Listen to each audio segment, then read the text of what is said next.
While Elder Scrolls Online is a buy-to-play game, there is a premium subscription service in which you can get some extra perks. But are those perks pay to win? Are they just pay to convenience? Are they even worth it at all? And that's what we're going to cover today. What's going on, guys? My name is Dots from dotsgaming.com, and today we are going to go over what an ESO Plus membership offers you and if you should consider getting it.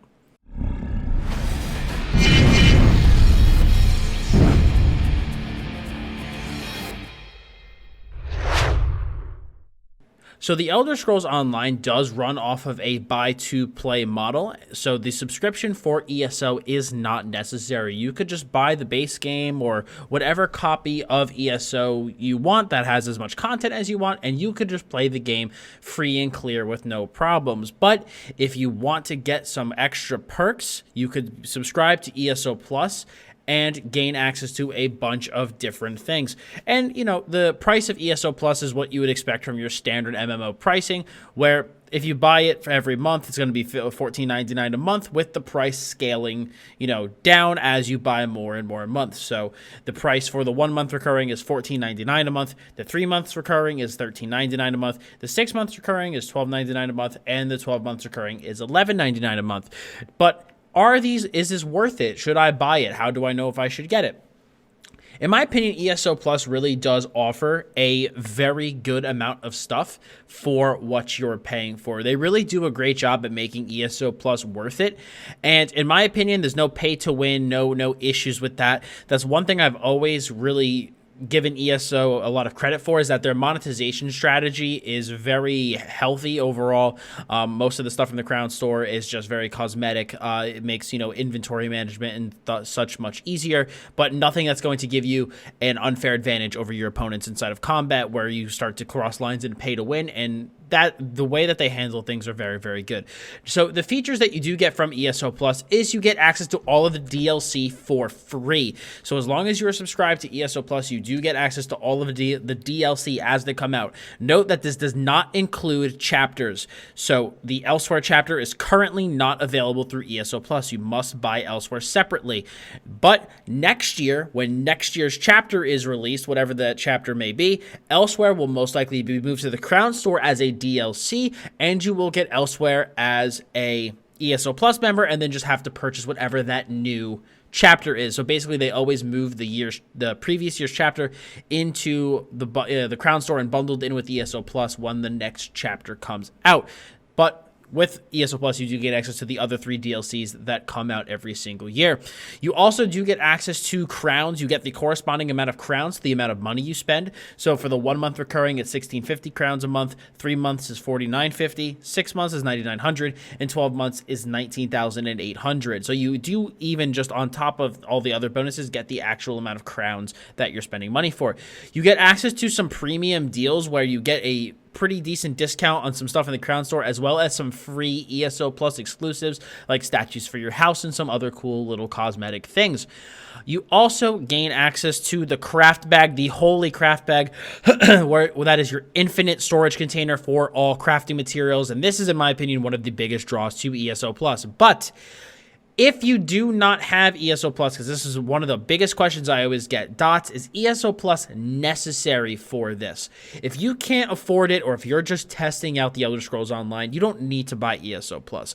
When I first started the game, I didn't get it. I didn't have it. I didn't start, subbing to ESO Plus till probably 6 or 8 months after I started playing.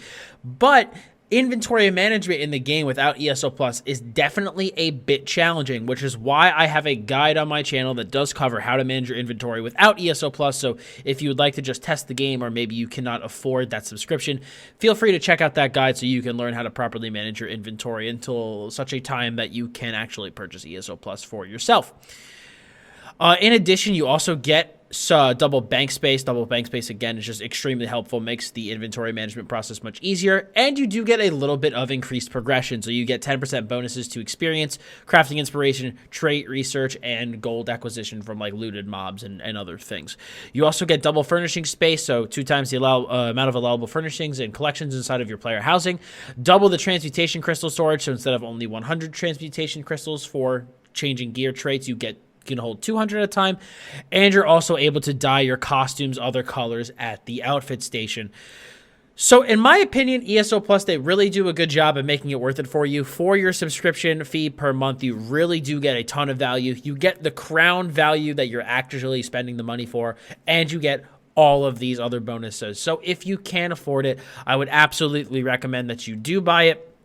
But if you cannot, then again, I do have a guide on how to mainly manage your inventory without ESO Plus, since that is, in my opinion, the biggest drawback to not having it.